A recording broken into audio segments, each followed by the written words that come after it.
Welcome everybody, I'm your host Landshark, and this is the overview of the MX5-spec D.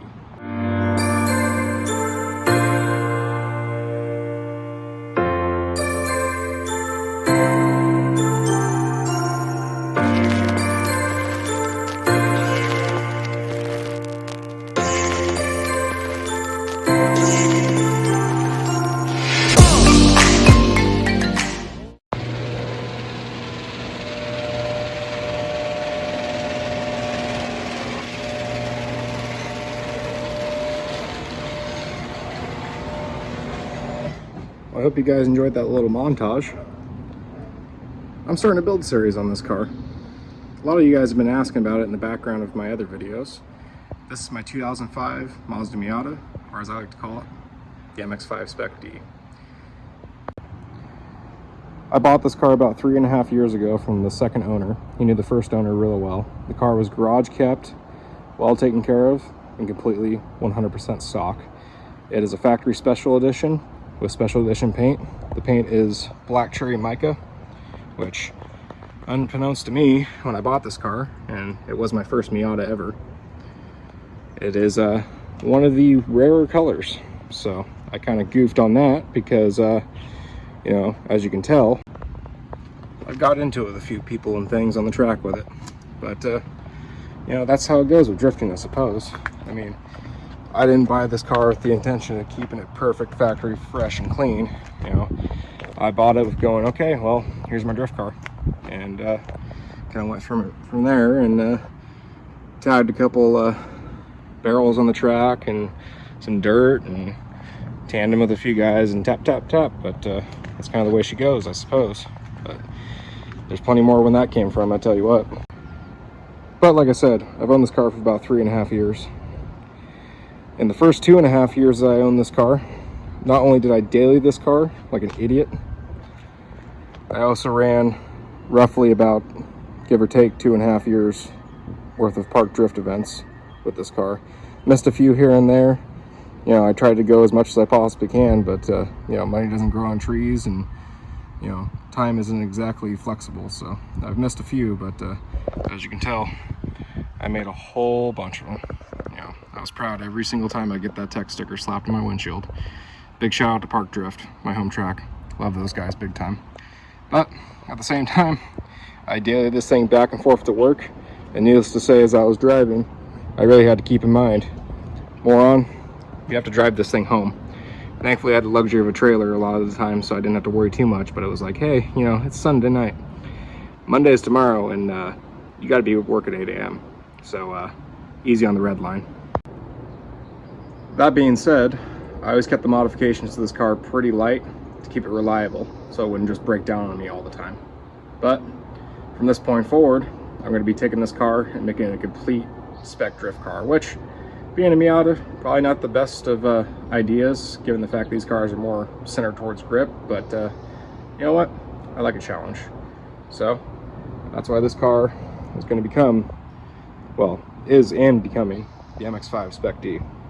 So let's jump into the modifications that I've done to this car so far. Starting with the wheels, my main set is a set of Koenig dial-ins. I generally always run these or Mazda OEM spec wheel for the back tires, but almost all the time I'm running these dial-ins up front. Koenig's a great brand. Enkai makes them, so you know, I trust them. They're decently weighted and lightweight, excuse me, and I've never had a problem or an issue with these wheels whatsoever. But for brakes, I'm running a set of R1 Concept drilled and slotted rotors all around, and this being the special edition, I do have the bigger brake kit, and I've paired that up with some Master Pro ceramic brake pads, but you know, that's completely all disposable for me. For suspension all around, I run a set of Tane Street Advanced Z coilovers. A lot of people, you know, don't really care for them so much because they're more of a budget-friendly coilover. I personally like them a lot. It's a really good bang for the buck, decent coilovers, and they have a dampening adjustment. Me personally, I run tight all around, you know, but I might play with that in the future as I set this car more up. And currently, I am running stock angle. It's been that way for, as long as I own the car, like I've said, but it seemed to work out just fine, but definitely gonna be making changes to that. For the rear end, I run a factory 3.9 differential that has been welded, so no longer one wheel peeling. And for exhaust, I got this absolutely mint little straight pipe. It doesn't sound too terrible, but not the greatest in the world, but I'll give you guys a little noise of that.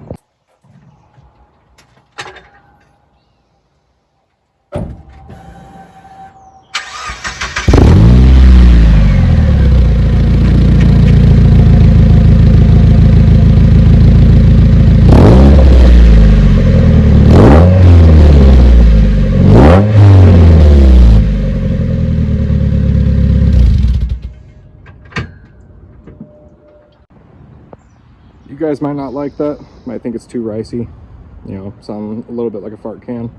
Me personally, I like it, not too crazy, not too conservative, but whatever, I like it.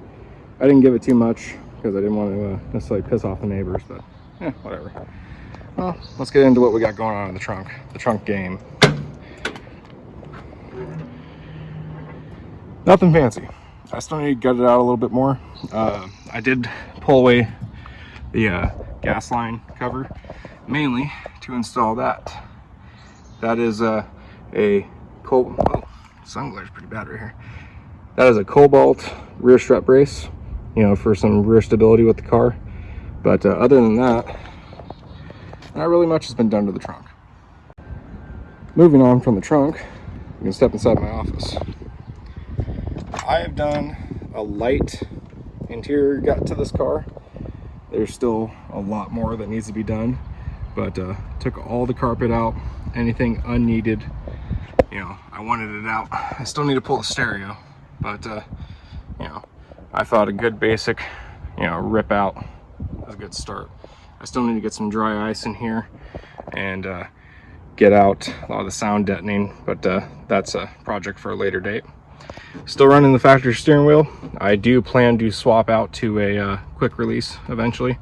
I just, budget mindset, just kept it the way it was because I wasn't mad about it. Now for safety.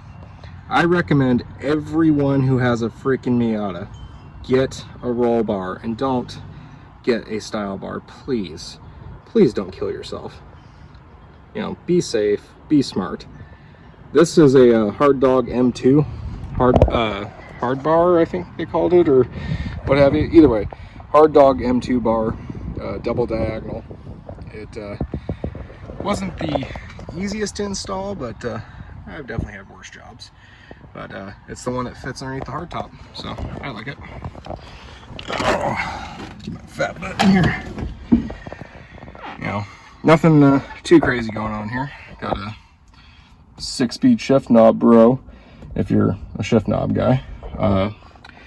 6-speed mirror extended, so you can see a little bit better.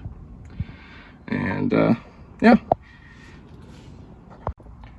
as you guys may have seen, I don't have a hydro. Me and my dad, when he still had his shop, we rigged up this little piece of stainless steel, and it slips right over the factory e-brake and holds the button down, so you don't have to sit there and constantly press the button to rip e-brake.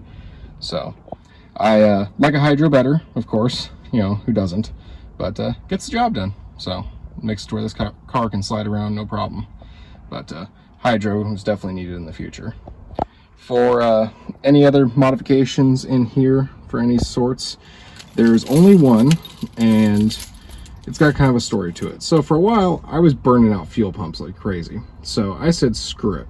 Why don't I just upgrade the fuel pump to something aftermarket? So I installed in the fuel tank right behind me. If you know Miatas, the fuel tank's literally right there.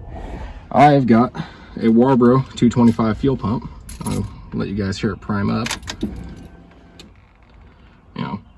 Not insanely loud, but definitely better than stock. I'm going to show you guys the condition of this car. Mind you, I've owned it for 3.5 years, drifted it for about 2.5, and dailied it. We're just slightly over 150,000 miles. to give you guys an idea of the condition of this car when I bought it. Oh, that's pretty much it for the interior of the car. Oh, can't forget, you know, my little chili for good luck. Oh, and also for good luck factors, always remember my home away from home. And then this sticker, which has some damn air bubbles from heat going on. Big shout out to my friend Anthony. He lives in Japan, sent that over to me. You know, a lot of you guys might think, oh, a Japan sticker, whatever. But means a lot to always have one of my buddies that really helped me be inspired to get into drifting. You know, something he gave off to me, you know, sitting here riding with me right from the birthplace of drifting out in Japan. Anywhoozin', well, with all interior stuff covered, let's get onto the hood. Here she is. This is a 1.8 VVT motor. It makes 120 horsepower. So not much, but you don't need big power to drift. You know, it's really just how you hook the car. But big power definitely does help. And that's we're on the subject of that. You know, again, I don't think this is the greatest drift car in the world. I mean, that one can go over the 240SX, but whatever. Anyway, so this motor, almost completely stock. Pretty much motor-wise, all I've really done to it is added a cobalt intake with a heat shield, K&N filter. You know, it's hot air intake, you know, better throttle response, and maybe the 1 horsepower or something, give or take. But yeah, who cares? For cooling, my buddies at Mishimoto, we got their aluminum radiator and dual fan setup. Absolutely love this setup. Car has never overheated once on the track. Now on the flip side, with the stock radiator, I did overheat a couple times. We got the car way too hot. For bracing support up front, we got a Flying Miata strut bar, and then also you can see these dampening adjusters for the tank coilovers. I forgot to show you guys those in the trunk, but you know, you get the gist, about the same. Only other stuff done is I deleted the AC. You know, don't need that. Yeah, that's just taking up space and taking up weight. And yeah, other than that, that is pretty much all that has been done under the hood. And for the most part, that's all that I have done to this car. Like I said, I kept it pretty much, you know, stock-ish, modified it very lightly. That way I still had on-road reliability.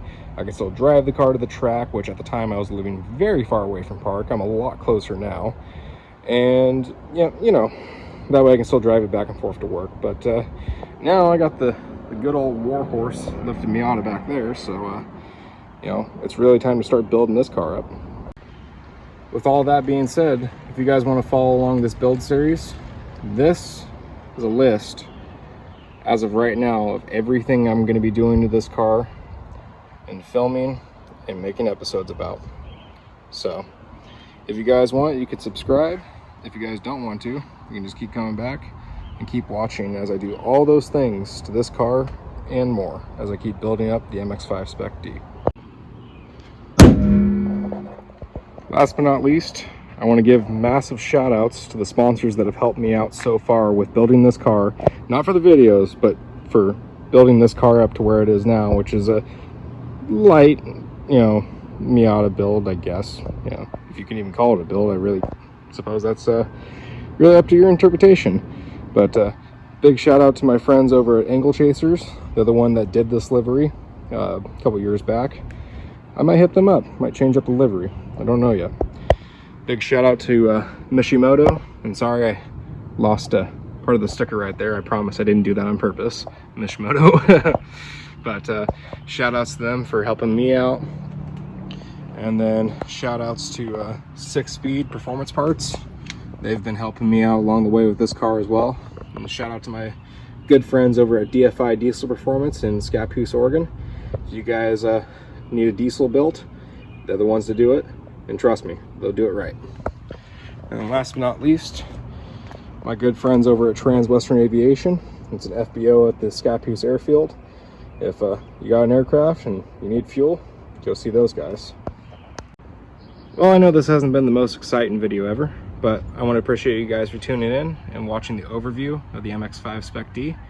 I really hope you guys tune into this build series and watch episode 2 and 3 and 4 and all of them. Watch me get on that list and turn this car into a complete spec drift car. But all in all, here we come to the end. I appreciate you guys watching. I hope you subscribe if you want to. It really helps me out. Please like the video if you liked it, dislike it if you didn't like it, and leave me a comment down below. Tell me anything that you guys didn't see on that list that you think I should do to this car, and I'll look into it. Well, I've been your host, Landshark. You guys have a good one.